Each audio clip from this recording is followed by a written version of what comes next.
Hello বন্ধুরা, আসসালামু আলাইকুম। বিসিএস প্রেপারেশনের পক্ষ থেকে সবাইকে স্বাগত জানাচ্ছি। আমাদের আজকের বিষয় হচ্ছে ভূগোলের লেকচার, উপনিবেশসমূহ এবং বিভিন্ন দেশের ভাষা। উপনিবেশ।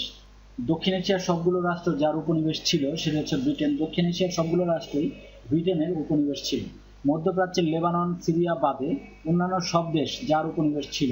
মধ্যপ্রাচ্যের লেবানন, সিরিয়া বাদে অন্যান্য সব দেশই ব্রিটেনের উপনিবেশ ছিল। সিআইএস ভুক্ত সবগুলো দেশ যার উপনিবেশ ছিল রাশিয়া।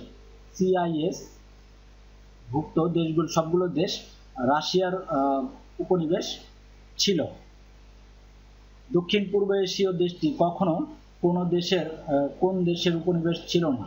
কোন দেশের উপনিবেশ ছিল না। মুক্ত ভূমি থাইল্যান্ড, স্বাধীনতা কিংডম অফ থাইল্যান্ড 1932। দক্ষিণ পূর্ব এশীয় দেশটি কখনো কোন দেশের উপনিবেশ ছিল না, সেটা হচ্ছে থাইল্যান্ড। থাইল্যান্ড অর্থাৎ মুক্ত ভূমি। এই থাইল্যান্ড কখনো কোনো দেশের উপনিবেশ ছিল না। দক্ষিণ আমেরিকার বড় রাষ্ট্র ব্রাজিল, ছোট রাষ্ট্র সুরিনাম ও গায়ানা বাদে অন্যান্য সকল দেশ যার উপনিবেশ ছিল স্পেনের উপনিবেশ ছিল। ওশেনিয়ায় পাপুয়া নিউগিনি বাদে অন্যান্য দেশ যার উপনিবেশ ছিল অস্ট্রেলিয়া। ওশেনিয়ায় পাপুয়া নিউগিনি বাদে অস্ট্রেলিয়া, সবগুলো দেশই অস্ট্রেলিয়া মহাদেশের বা অস্ট্রেলিয়ার উপনিবেশ ছিল। এশিয়া মহাদেশ ইউরোপের সবচেয়ে প্রাচীন ও সর্বশেষ উপনিবেশ কোনটি? ম্যাকাও। এশিয়া মহাদেশে ইউরোপের সবচেয়ে প্রাচীন ও সর্বশেষ উপনিবেশ হচ্ছে ম্যাকাও। পর্তুগাল কবে মাকাও দ্বীপ চীনের কাছে হস্তান্তর করে? পর্তুগাল 19 ডিসেম্বর 1999 সালে ম্যাকাও দ্বীপ চীনের কাছে হস্তান্তর করে।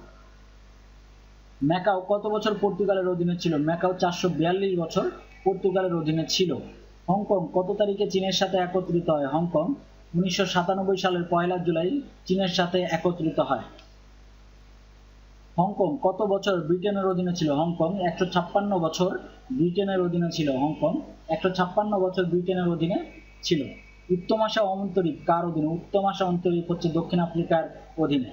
আন্দামান নিকোবর দ্বীপপুঞ্জ কার অধীনে? আন্দামান নিকোবর দ্বীপপুঞ্জটি হচ্ছে ভারতের অধীনে। এর রাজধানী হচ্ছে পোর্ট ব্লেয়ার। আন্দামান নিকোবর দ্বীপপুঞ্জের রাজধানী হচ্ছে পোর্ট ব্লেয়ার। এটি ভারতের অধীনে রয়েছে। এটি বঙ্গোপসাগরের মধ্যে একটি আইল্যান্ড। মার্কিন যুক্তরাষ্ট্রের সর্বশেষ অঙ্গরাজ্য কোনটি? মার্কিন যুক্তরাষ্ট্রের সর্বশেষ অঙ্গরাজ্য হচ্ছে হাওয়াই। 21 আগস্ট 1959 সালে ইউনিয়নে যোগ দেয়। 1959 সালে 21 আগস্ট ইউনিয়নে যোগ দেয় হাওয়াই। মার্কিন যুক্তরাষ্ট্র কোন অঙ্গরাজ্য ফ্রান্সের কাছ থেকে ক্রয় করে? লুইজিয়ানা। 1803 সালে মার্কিন যুক্তরাষ্ট্র লুইজিয়ানা অঙ্গরাজ্যটি ফ্রান্সের কাছ থেকে ক্রয় করেছিল। মার্কিন যুক্তরাষ্ট্র কোন অঙ্গরাজ্য রাশিয়ার কাছ থেকে ক্রয় করেছে? মার্কিন যুক্তরাষ্ট্র আলাস্কা অঙ্গরাজ্যটি রাশিয়ার কাছ থেকে ক্রয় করেছে। এটি 1867 সালে ক্রয় করেছে এবং মার্কিন যুক্তরাষ্ট্রের সবচেয়ে বড় স্টেট হচ্ছে আলাস্কা।